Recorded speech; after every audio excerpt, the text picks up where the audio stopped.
నిర్గమకాండము 7వ అధ్యాయము. కాగా యెహోవా మోషేతో ఇట్లనెను, ఇదిగో నిన్ను ఫరోకు దేవునిగా నియమించితిని. నీ అన్న అహరోను నీకు ప్రవక్తగా నుండును. నేను నీకు ఆజ్ఞాపించినది యావత్తు నీవు పలుకువలెను. ఫరో తన దేశంలో నుండి ఇశ్రాయేలీలను పోనీయవలెనని నీ అన్నయైన అహరోను అతనితో చెప్పును.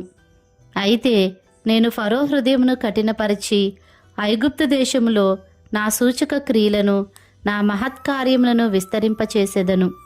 ఫరో మీ మాట వినడు గాని నేను నా చెయ్యి ఐగుప్తు మీద వేసి గొప్ప తీర్పుల చేత నా సేనలను ఇశ్రాయేలీలైన నా ప్రజలను ఐగుప్తు దేశంలో నుండి వెలుపలికి రప్పించెదను.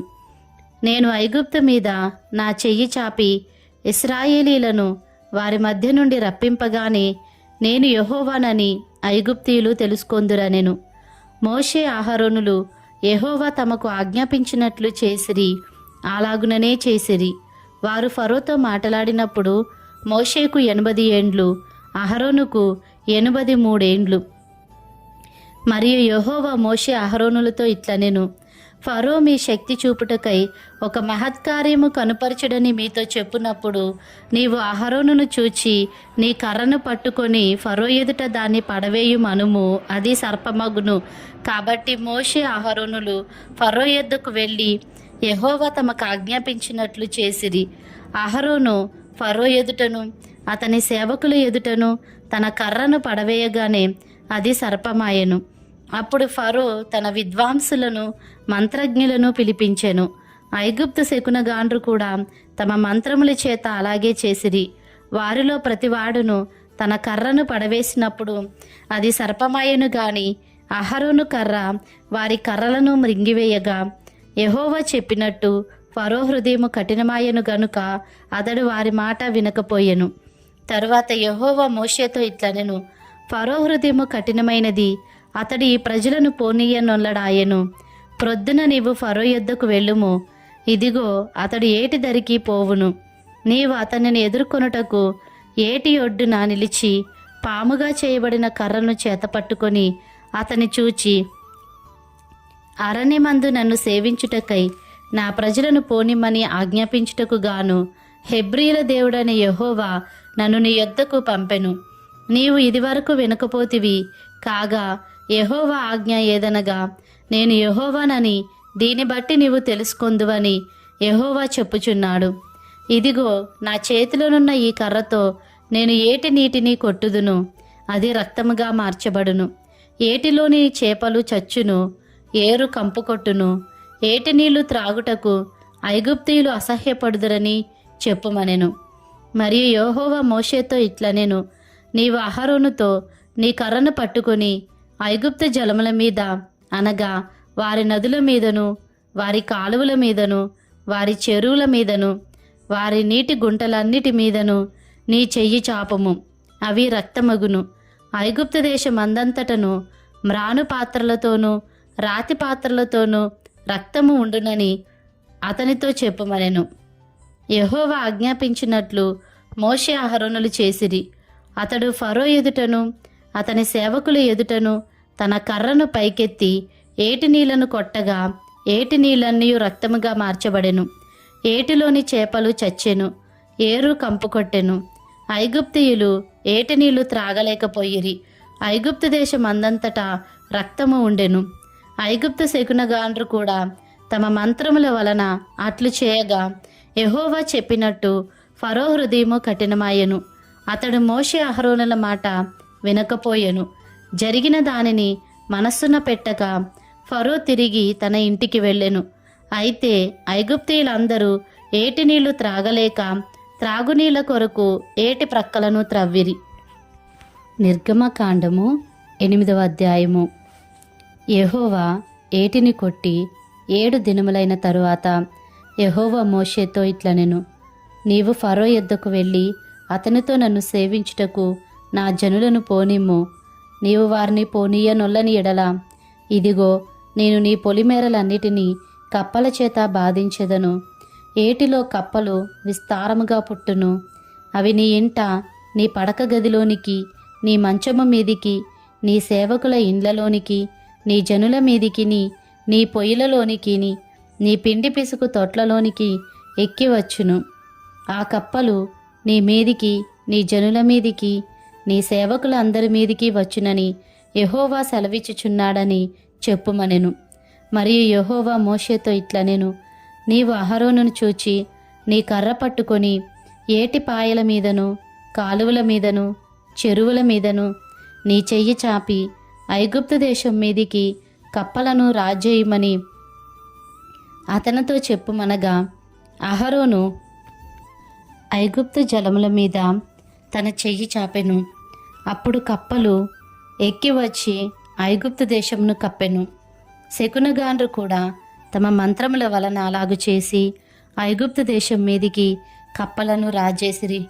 అప్పుడు ఫరో మోషే అహరోనులను పిలిపించి, నా యొద్ద నుండి, నా జనుల యొద్ద నుండి ఈ కప్పలను తొలగించుమని యెహోవాను వేడుకొనుడి. అప్పుడు యెహోవాకు బలి అర్పించుటకు ఈ ప్రజలను అగత్యముగా పోనిచ్చేదనెను. అందుకు మోషే, నన్ను గెలిచినట్టుగా నీవు అతిశయింపవచ్చును. ఈ కప్పల శేషము ఏటిలోనే ఉండునట్లును, అవి నీ మీదను నీ ఇండ్లలోనూ ఉండకుండా చంపబడినట్లును, నీ కొరకును, నీ సేవకుల కొరకును, నీ ప్రజల కొరకును నేనెప్పుడు వేడుకొనవలెనో చెప్పుమని ఫరోను అడుగగా, అతడు రేపే అనెను.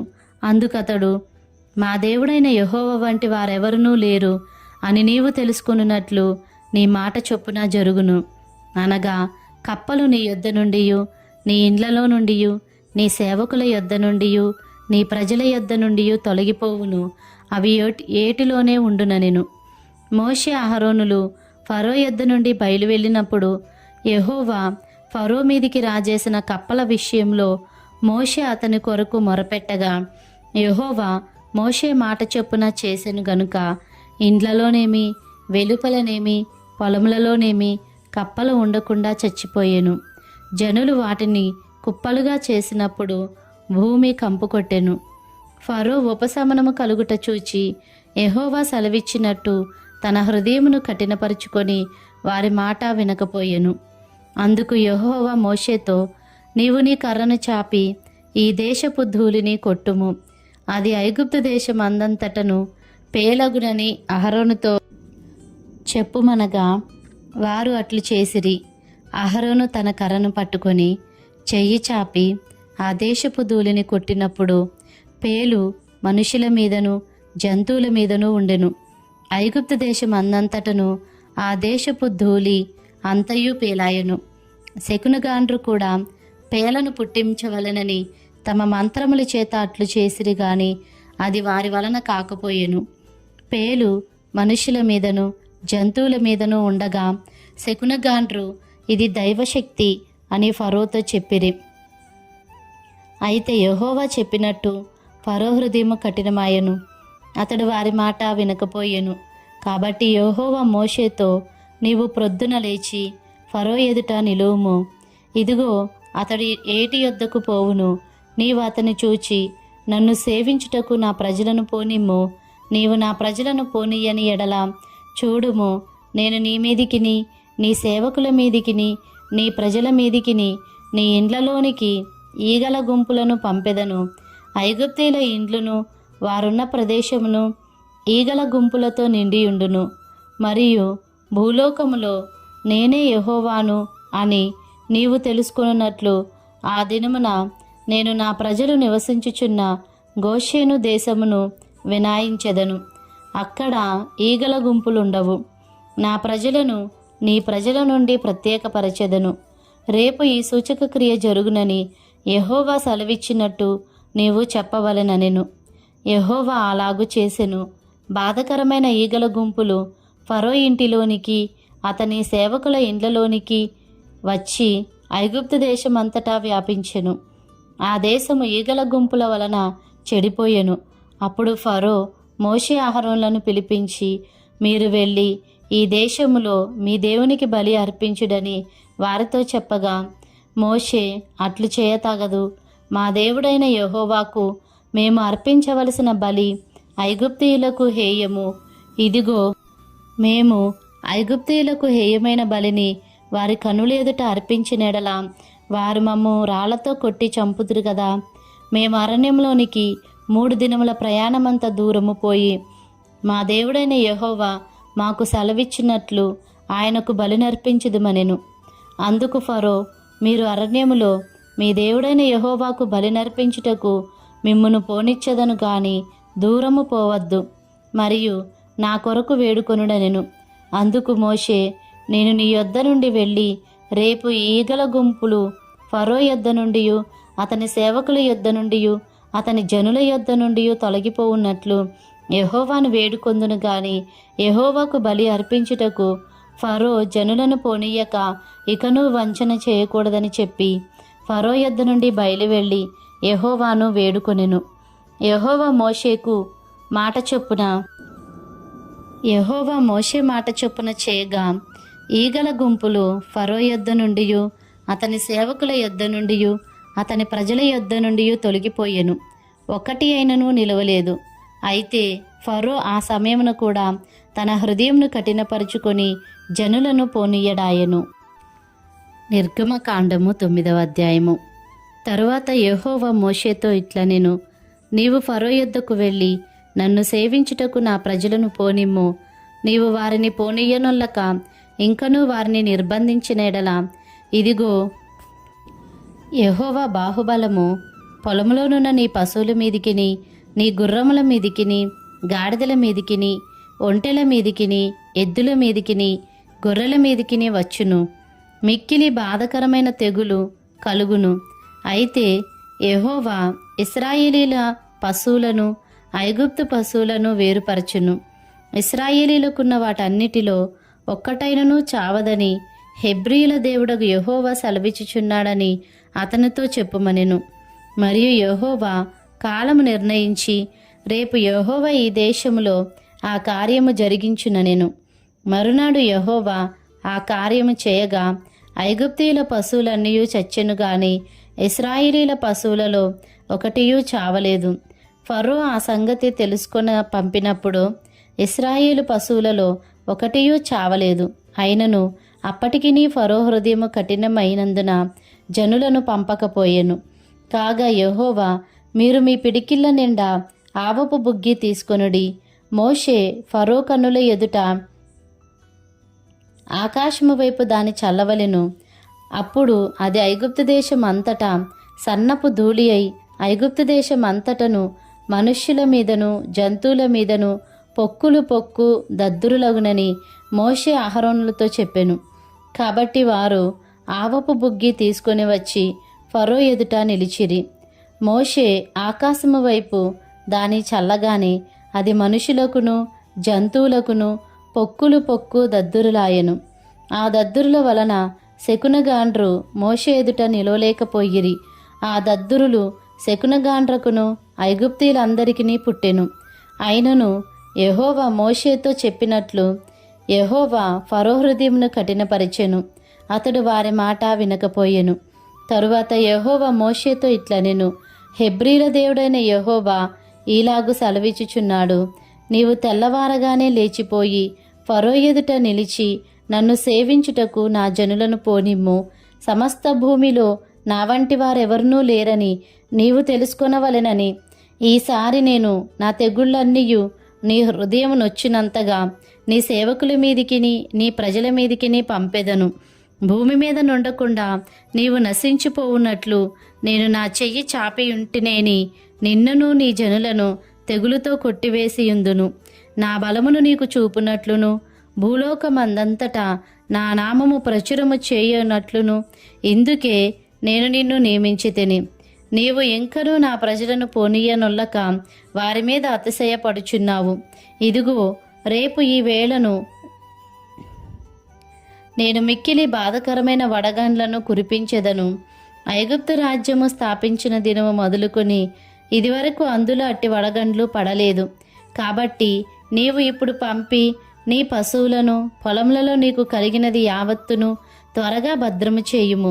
ఇంటికి రప్పింపబడక పొలములో ఉండు ప్రతి మనిషిని మీదను జంతువు మీదను వడగండ్లు కురియును. అప్పుడు అవి చచ్చునని చెప్పుమనెను. ఫరో సేవకులలో యెహోవా మాటకు భయపడినవాడు తన సేవకులను తన పశువులను ఇండ్లలోనికి త్వరగా రప్పించెను. అయితే యెహోవా మాట లక్ష్యపెట్టనివాడు తన పనివారిని తన పశువులను పొలంలో ఉండనిచ్చెను.